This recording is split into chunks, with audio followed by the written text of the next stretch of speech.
Hey guys. So for my first show, I decided I would do one of the big ones. So, um, what are we and why are we here? Again, these are all things that I've learned from other people, and not other people, but really other people, but research on my own, creative thinking on my own. Just a lot of learning, a lot of inward and outward learning.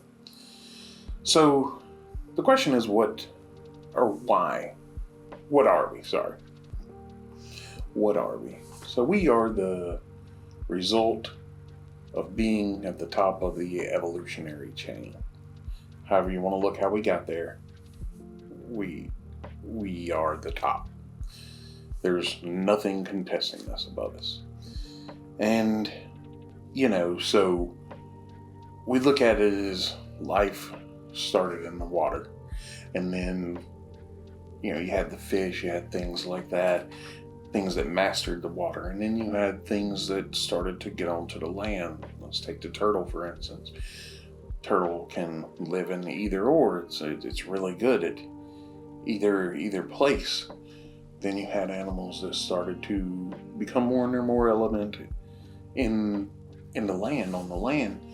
And let's take a wild boar, for instance. Those are found everywhere, and they're an extremely hardy animal. They adapt well to their surroundings. They are very secured in their physicality. And there's other animals that are stronger in different places of the world, but they're such a hardy animal. They do so well on land that they've mastered it. That's how they're everywhere. Then you start seeing more animals start to be coming out, however you want to put this together, religious wise or evolutionary, and you see things get better at hunting, better at killing, better at trapping, and all that with other animals. You start seeing animals get smarter, and our creator starts to really express himself. You start seeing small humanoid type creatures. And this is working towards what I believe he was working towards humans. And then here we are. Humans become on Earth. And the first humans lived in a really dark, kind of crappy world, let's be honest. And it was hard for them. Life was hard back then. It was a lot of hunter-gatherer type stuff, and not a lot of time in there for inward reflection and learning how to deal with things. So a lot of those early humans and people were really war hunter-like, but because they had to be. That's how you had to survive. So, that was the way of it for a long time. But then as we got smarter, we learned things and stuff. We started setting up these societies, and we started, growing crops. We started settling down places. We started actually making, society, the very beginnings of it. And that's where we really started to have time to think about art and expression. And we could push our intellect. And so that's where we are now, is we are at the top of that, really. I know there can definitely be more and better things coming, but right now we are easily the most comfortable that anyone's ever been on this planet.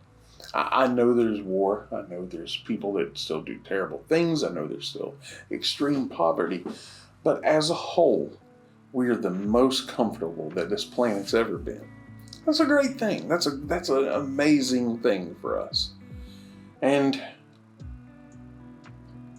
this leaves us with a lot of time, and especially in our day and age, where we can watch different things, we can listen to different people speak.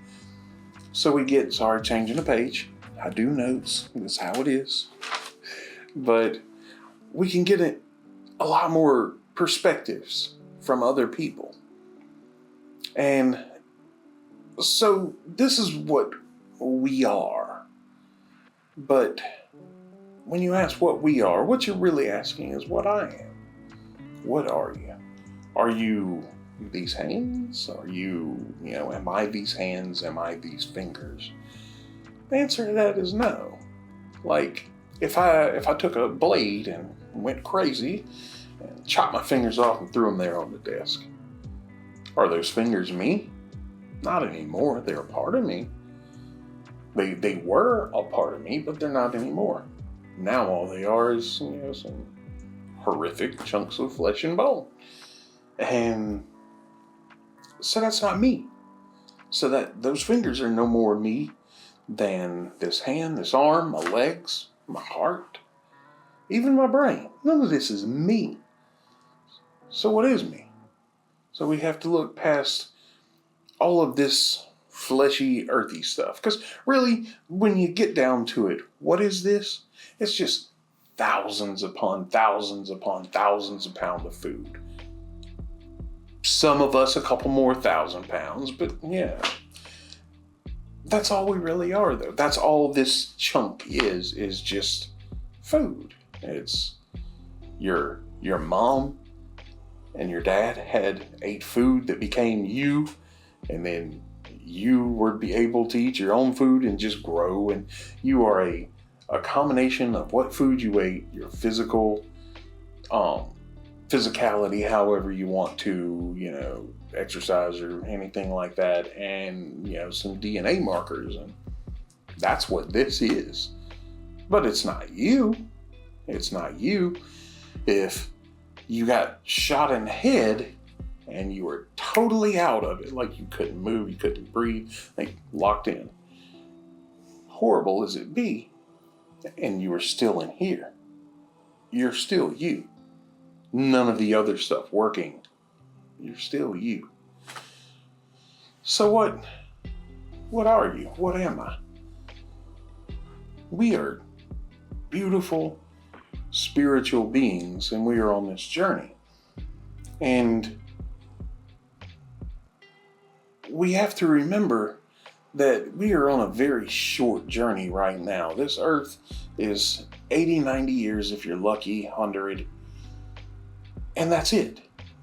Imagine how small of a scale of time that is to a eternal being. And that's what you are. This is, when I was in high school. I was 17, 18 years old at the end, High school was 4 years. Actually 5, because I thought socializing was more fun than going through the 11th grade the first time.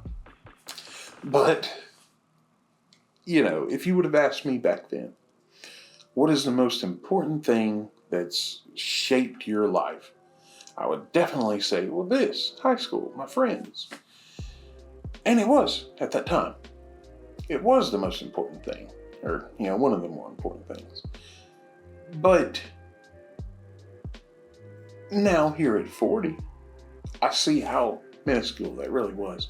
It did help me shape me into a person. It did give me some lifelong fantasies. Wow. Lifelong friends. Hey, I'm not a professional. I'm just a guy up here talking. It did give me some lifelong friends, but now at 40, 43, honestly, 43 as 3 days ago, it's such a small thing.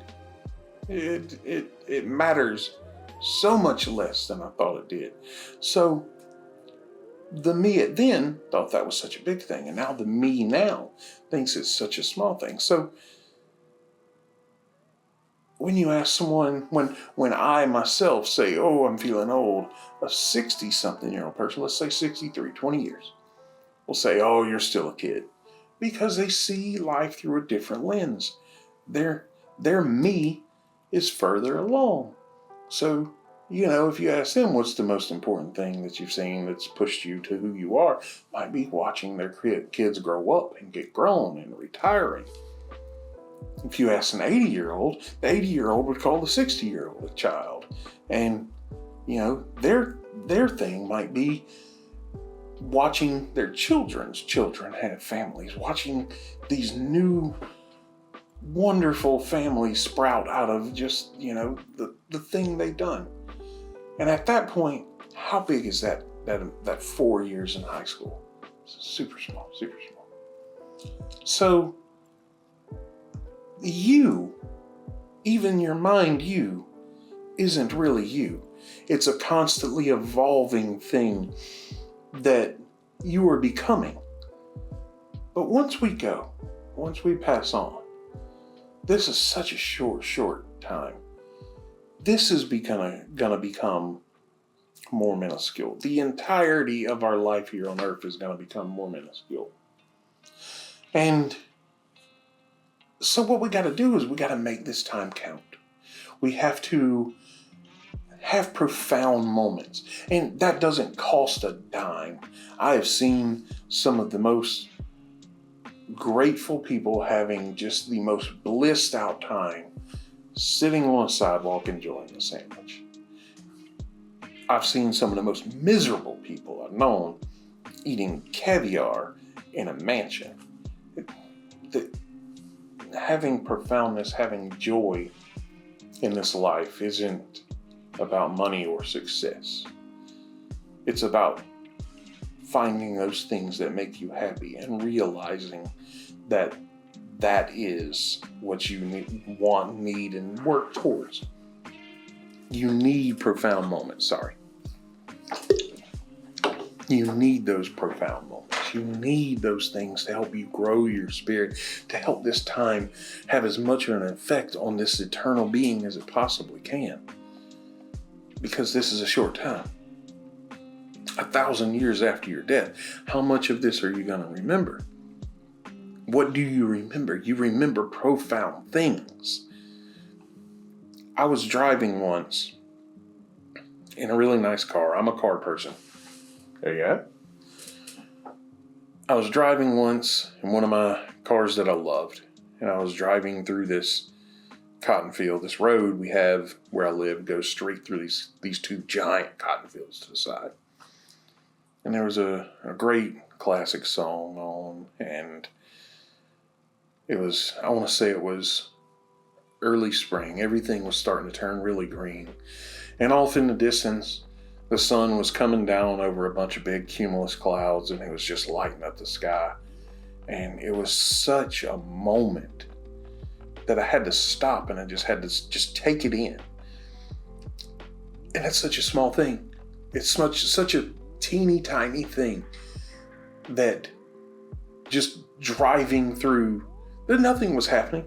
I was not making any money. I was not curing any cancers. It was just such a beautiful moment that I think about that all the time. I think about that moment all the time. It was a very profound moment. And it made me think about how beautiful being here is, how great the Creator's spark is in us, how He gave us a privilege to have this and be able to experience this. And we need to stop and see these moments as much as possible. Being successful, managing your life and being successful, making lots of money, that is great. I'm trying to do it. Everybody else is trying to do it. But moments like that, moments where you're truly happy, I have a little 2-year-old and she's so silly. And moments where she's just like hugged up against me and smiling like crazy, those are the moments that I'm going to remember for eternity. I remember as a 43-year-old, I feel like I'm forgetting things sometimes. If you're my age, you know what you're talking about. You know what I'm talking about. But there's a lot of things that just will not go away. Those are things that are truly, truly joy-filled. And things I have 6 kids, and almost all of them revolve around them. them are my parents, my girl, a couple other things that are in there that are just embedded in my head and will be for the rest of time. Bad things don't. My mom died in October. I barely remember her funeral because I don't want to remember her funeral. I don't want to remember those bad memories. I gave her a beautiful funeral and everything happened the way it should have, but I don't want to remember her or anything like that, I want to remember her life. I want to remember waking up on Saturday mornings and I still can smell it. I can still smell bacon and sausage cooking and my dad and me getting ready to go to work on the land. Those are profound moments. That's what we're working for. That is why we're here. We're not here for a purpose. Purposes are dangerous. It's all about managing your life. I'll go into more on a purpose, what purposes are, and why you should look at life as not having a purpose. But those moments like that are why we're here, is to create a positive positive thing that'll shoot throughout eternity. I hope in 10,000 years after my death, whatever I'm doing, wherever I am, I'll still remember my daughter's face smiling at me. I'll still remember how beautiful those clouds were across that giant cotton field. That's why you want to live in such a way that you can experience those things, that you can stop to realize that you are having an amazing opportunity to see and be a part of those things, is because the bad things, bad memories, stuff like that, those are going to go away. Your brain is hardwired to push those memories down or totally lose them. So you need to fill this life with profoundness and joy and happiness as much as you possibly can, so that's what sticks with you, makes your spirit, as far as it's going to go, so much better. So that's kind of why we're here. So, people that are negative all the time and people that are doing bad and wrong things, they're setting they're eternal spirits too, but they're doing things that's not going to further them as a spirit. Once we're gone and we're in a different world that's not bound by these physical laws that we have, no power, no money, no anything that you had is going to matter there. The thing that is going to matter is how you treated people and who wants to be around you. I think that's what heaven and hell truly is you're a spirit that's done such great things and you're such a joy to be around that the people do want to be around you. The people you love want to be around you. They can easily leave. In a world, it's hard to even imagine a life where you're not bound by having to go to work or anything like that. But heaven is when you're so loved and you're so wanted and needed by people that they want to be around you and you want to be around them because they're the exact same way. I think hell is when you do bad things constantly and souls, spirits don't want to be around you and leave you utterly alone. That is what hell is. What's what I truly believe. So that's what, it's not a thing of working towards hell and heaven. To me, it's a thing of working towards creating your own heaven, not creating your own hell. So that's kind of where I believe, and a lot of the things I've learned kind of points towards it. And I truly believe it. I truly believe we're here to, I don't want to say be tested, but we're here to make the absolute most of this life that God gave us. Again, I'm not getting religious on this channel. I believe there is a God. That's as far as I'm going with my religion. But I believe we need to do everything we can to make this gift that He gave us worth it, Because if not, what are we here for? Like, that becomes the question of, if you're not going to live a life that is happy and pushes your spirit to do great things and be a better being, you're just wasting your time. This is 80, 90 years, if you're lucky, of just time wasted. So, anyway, some thoughts. If you'd like to comment or question or anything, I respond to comments. I respond to questions. And that pretty much sums it up. Yeah, so anyhow, guys, hopefully you liked it. Hopefully you'll like and subscribe and kind of help keep my channel going.